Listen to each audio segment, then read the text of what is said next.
So the topic is asthma. Asthma is primarily a inflammatory disorder. ठीक है, इसमें जो ट्रैंकियो ब्रोंकियल स्मूथ मसल्स हैं उनका हाइपर रिस्पॉन्सिवनेस होता है जिसके कारण ब्रोंको कंस्ट्रिक्शन होता है. जो एयर वे है वो नैरो होता है जिसके कारण chest pain, hypoxia, dyspnoea, wheezing, cough जैसे सिम्टम्स मिलते हैं. So asthma is primarily a inflammatory disorder जिसमें smooth muscles of the trachea and bronchus का हाइपर रिस्पॉन्सिवनेस होता है which leads to bronchoconstriction. Asthma में टाइप 1 हाइपोसेंसिटिविटी रिएक्शन होता है. ठीक है, ब्रोंको कंस्ट्रिक्शन के साथ साथ म्यूकस का हाइपर सीक्रेशन होगा जिसके कारण mucus will be plugged in the airway which will lead to airway obstruction.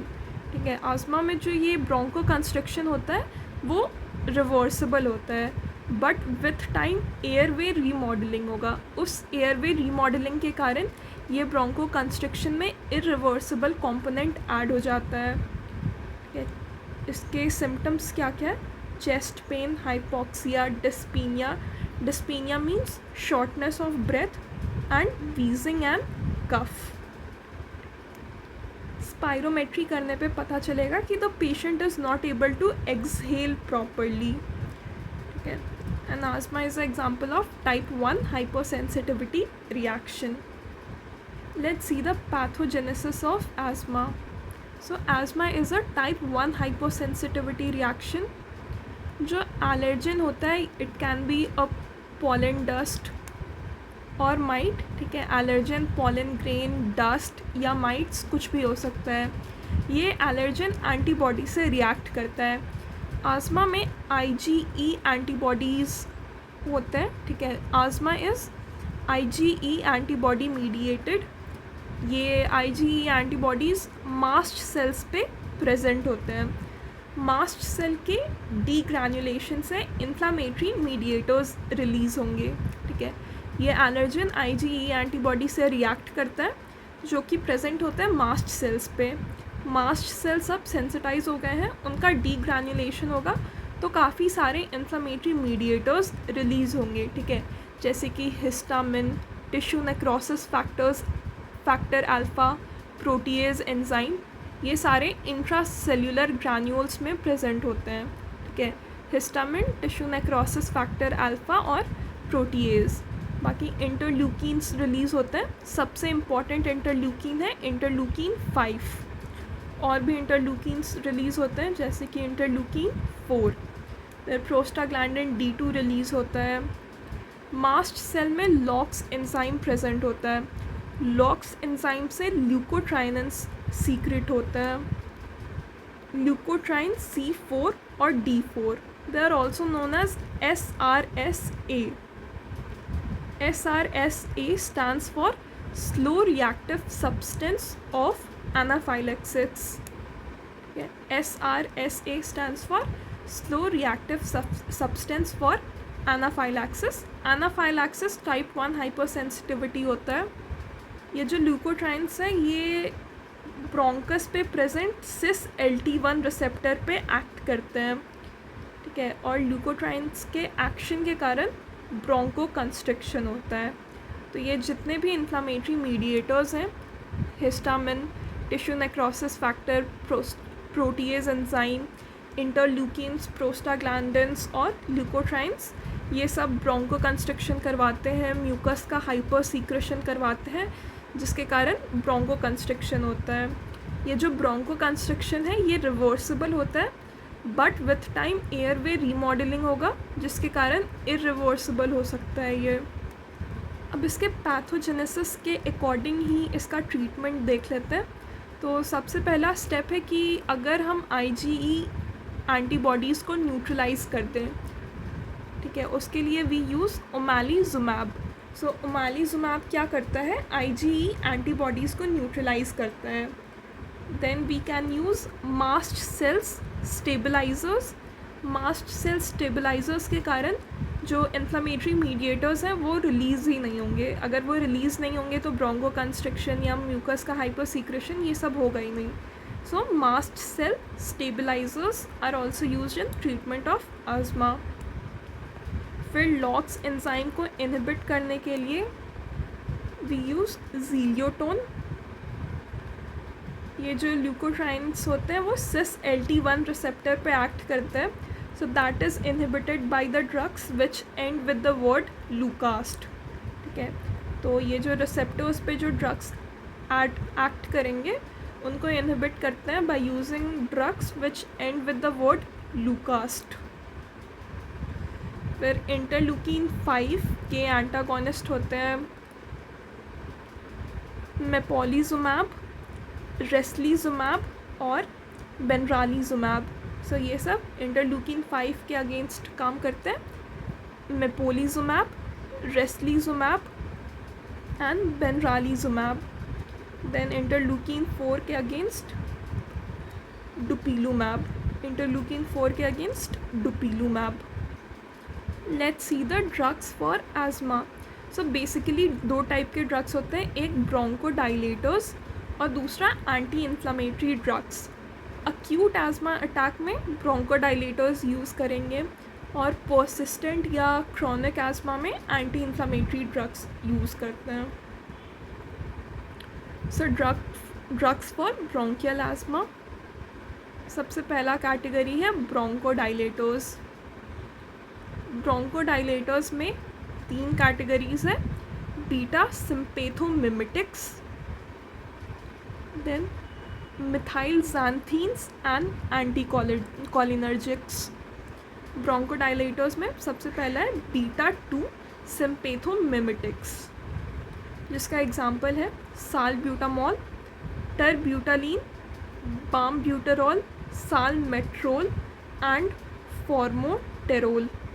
सो कुछ एग्जांपल याद कर लेते हैं बीटा 2 सिम्पेथोमिमेटिक्स के.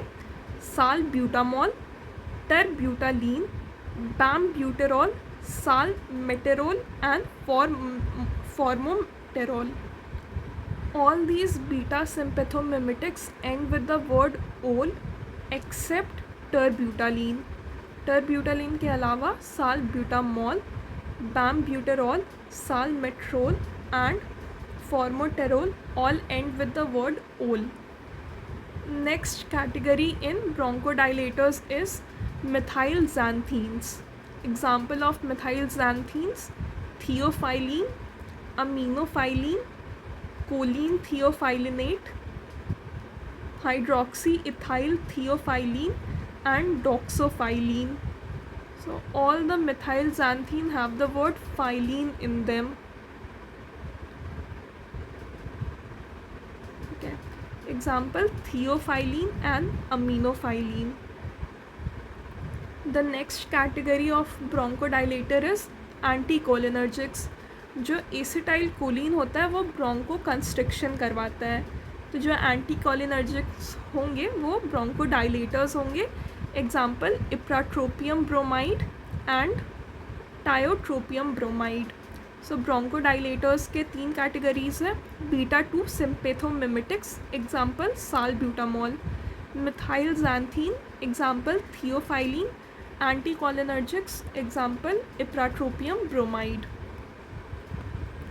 Then omalizumab is a anti-IgE antibody. omalizumab जो IgE antibodies है उनको न्यूट्रलाइज करता है. सो anti-IgE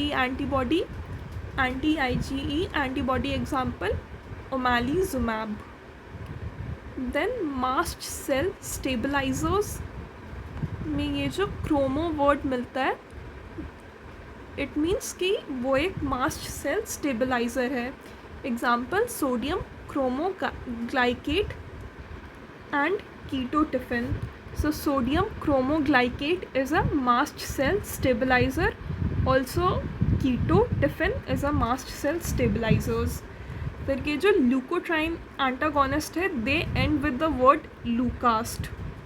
मॉन्टीलूकास्ट या zafirlukast, they end with the word lukast. जो भी ल्यूकोट्राइन एंटागोनिस्ट है they end with the word lukast. Example: montelukast and zafirlukast. Then corticosteroids 2 type के हैं, सिस्टमिक और इनहेलेशनल। ये कॉर्टिकोस्टेरॉइड्स ब्रॉड स्पेक्ट्रम के होते हैं, इसलिए they are the drug of choice for chronic asthma. ये 2 टाइप के होते हैं, सिस्टमिक या inhalational. Example of systemic corticosteroids hydrocortisone और prednisolone and other glucocorticoids. So systemic corticosteroid के एग्जाम्पल हाइड्रोकॉर्टिसोन या prednisolone.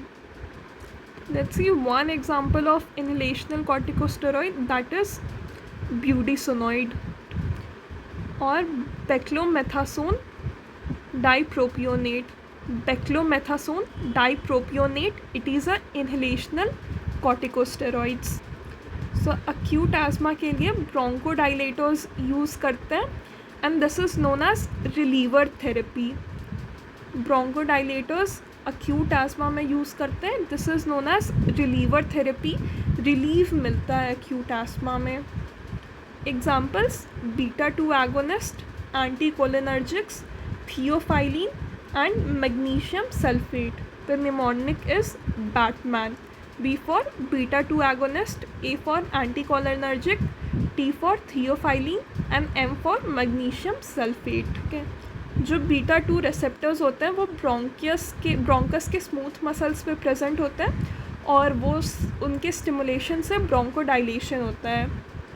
Acetyl choline Bronco constriction करवाता है, तो उसके अगेंस्ट एंटीकोलिनर्जिक ब्रोंकोडाइलेशन करवाएगा। Then theophylline and magnesium sulphate, ये भी ब्रोंकोडाइलेशन करवाता है। क्रोनिक या पर्सिस्टेंट आस्मा के लिए we use anti-inflammatory drugs and this is known as controller therapy. ठीक है, बिकॉज ये persistent asthma है तो उसको कंट्रोल करने के लिए यूज़ कर रहे हैं, so that's why controller therapy. इसका निमोनिक है M2L2C. So M stands for mast cell stabilizers which will have the word chrome in them, then monoclonal antibodies. So M2, the M stands for mast cell stabilizers and monoclonal antibodies. Then L2 stands for LOX inhibitors and leukotriene receptor antagonist. Leukotriene antagonist end with the word leucast. Then we have corticosteroids जिनका broad spectrum होता है.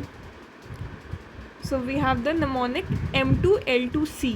M से mast cell stabilizer, monoclonal antibodies, L से LOX inhibitors, ठीक है, और एक था leukotriene antagonist which end with the word leucast, and C for corticosteroids.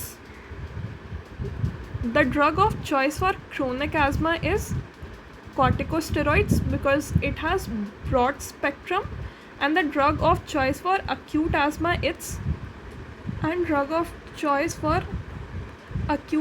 is formoterol. Formoterol is a beta 2 agonist.